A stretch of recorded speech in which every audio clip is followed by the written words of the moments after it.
Hi guys, it's Dan Olson from Hog Wild Barbecue, backyard barbecue and grilling enthusiast. Recently purchased a new Oklahoma Joe's 3-in-1 combo. Think I'd like to show it to you and some of the things that I've done to modify it, and then maybe we can talk a little bit about grilling. Okay, so here it is. I purchased it just a couple of weeks ago. I've already barbecued some ribs and some chicken in it. It worked. Well, the food came out tasting fantastic. However, I lost a lot of smoke through the firebox, over here, and then also through the food chamber that wasn't coming out of the chimney. And so I figure when that's happening, I'm losing flavor and I am also losing heat. So today I went and added some gaskets. You can see here's a firebox gasket made specifically for a firebox. Can handle up to about 1,000 degrees temperature.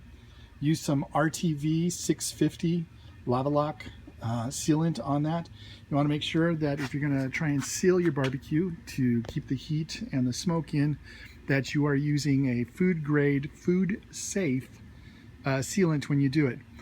Over here on the cooking chamber, I actually did not put the tape gasket around the chamber body.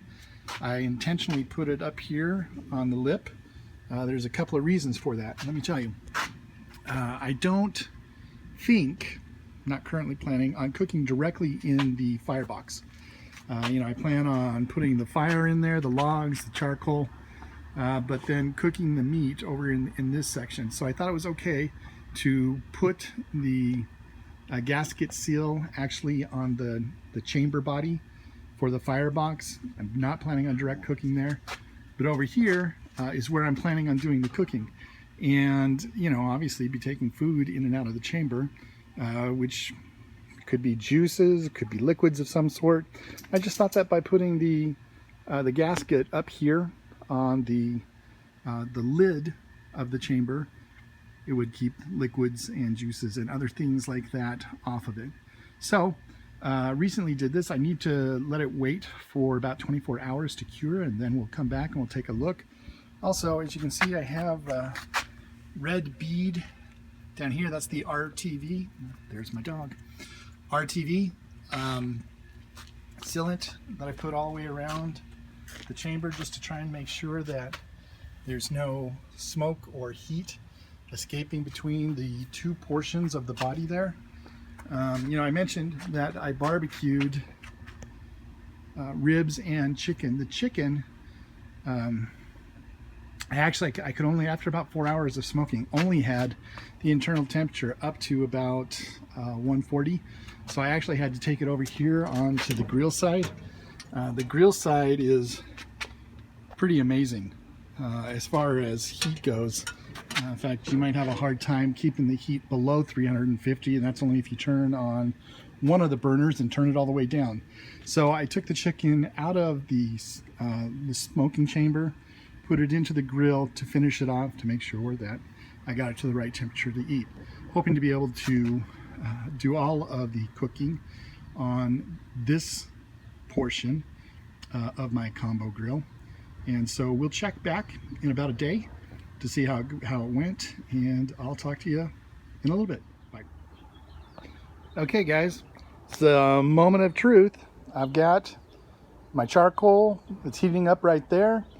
Gonna see if we can keep the heat and the smoke where we want them to be and not coming out from where we don't want them to be. Also, I figure why waste a good fire, right? I'm gonna smoke up some ribs with this and hope that it goes. We're also going to be using a little bit of hickory. Got some hickory logs over there. So we will be using that to help smoke. Let me show you. There might be a little bit of a gap right there, perhaps. And then over here, there's still this dent right here. And if we close the lid, it's this seam right here where I think we might have a few challenges, but like I mentioned, I still have plenty of sealant.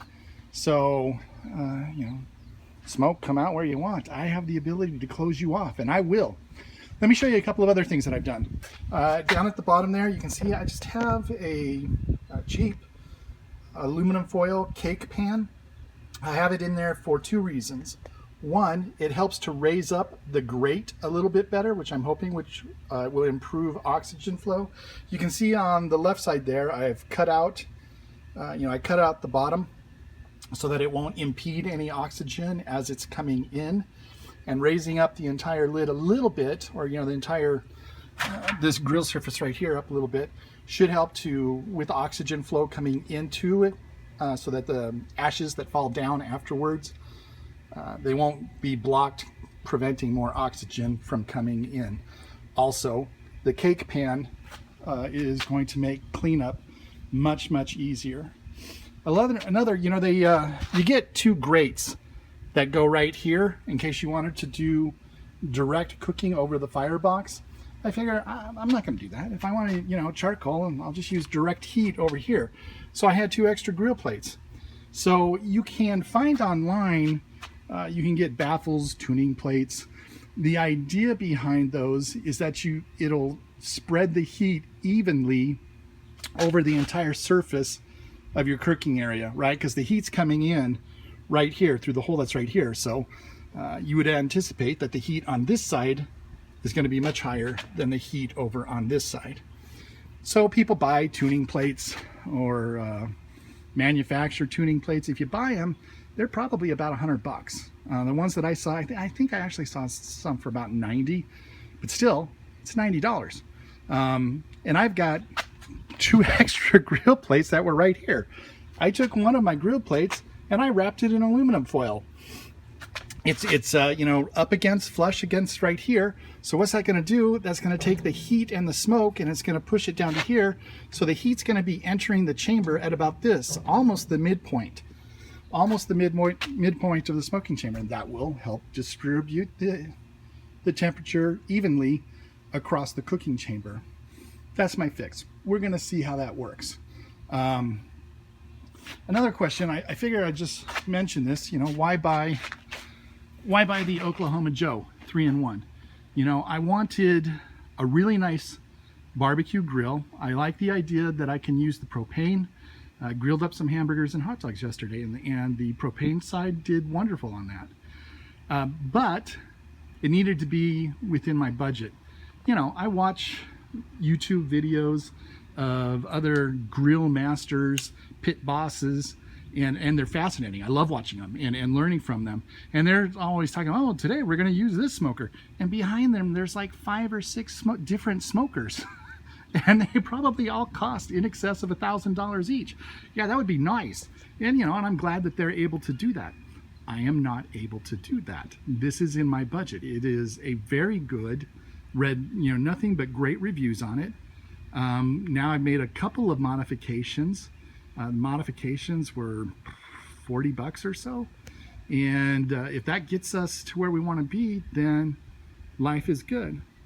Okay, my charcoal has been cooking for about 20 minutes, so I think it's ready to go into the chamber, and we'll see in just a second if the smoke is staying where we want the smoke to stay.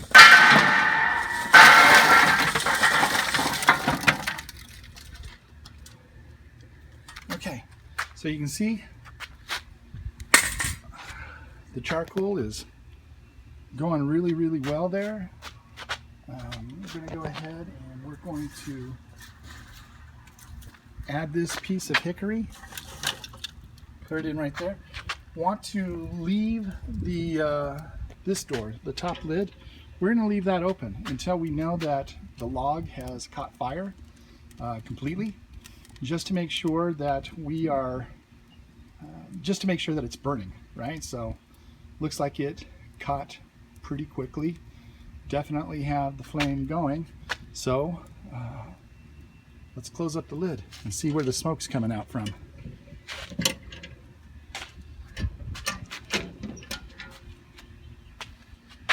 Okay, I can still see a little bit of smoke right here. I kind of thought that might be the case. I am happy however, that it's coming in. When the first time I did this, I just had so much smoke coming out of here, off of the top of this and off of the sides. I can see maybe there's a little bit that's coming out right there, though I can assure you this is much tighter than it was before. Now you can buy clamps. Let's see. If I push that down, yeah, you can see that it stopped the smoke a little bit. So if I want to, you know, I could go and buy some clamps, and then that would cut it down a little bit more. You see I got the smoke coming out of the chimney. Wait for it to heat. What we want, you want the smoke to kind of be almost transparent, light blue color. That's the color that you want. That means that it's burning at the proper temperature, and that's the kind of smoke that you want. You got this, you know, this big heavy billowing smoke that's kind of coming out at the moment. That's not exactly what we want. Okay, there is now. You can see this, the chamber is obviously filling up, and I have a fair amount of smoke escape from there, though I am happy that I don't have a lot coming out of the fire chamber. So we'll go ahead, wait and see if this can get up to the temperature that I was hoping to get up to. You know, I had mentioned the other time that I had a hard time getting that temperature gauge to get up to 250 degrees. It's already starting to climb. We'll give it a little while, and then I'm going to go ahead and put on my ribs. So it's a good start. Still think maybe have a little bit of work to do to seal off the rest of that, you know, the bottom of that cooking chamber there.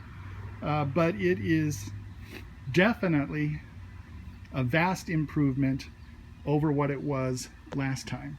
So I'm Dan Olson from the Hog Wild Barbecue YouTube channel, wishing you a good day and good barbecue. Okay, talking about sealing the barbecue grill up, keep the heat and the smoke inside. I am a little over 2.5 hours into this smoke. I've only had to fill up the charcoal basket once, and I just barely put on my second log of hickory. I've been able to keep the temperature buried about right there, so really looking good so far. Haven't been opening the lid a lot, but let's take a quick look and see. There you go. Doesn't that look pretty? Couple of hours, I'll be eating some spare ribs. Close it down so I can keep the heat in. But so I'm going to end up using less than half of the charcoal that I used the last time I used. You know, I can see that I still have a little bit of smoke coming out of the lid. But as long as I'm able to use a reasonable amount of fuel, keep my temperature right where I want it, I am pretty, and you know, you can see what the end results are gonna look like. I'm a pretty happy camper. So happy about having sealed up the firebox, happy about putting on the gaskets around the cooking chamber, and really happy that it's heating and holding where I want it to be. So this is Dan Olson again from Hog Wild Barbecue YouTube channel, wishing you a good day and good barbecue.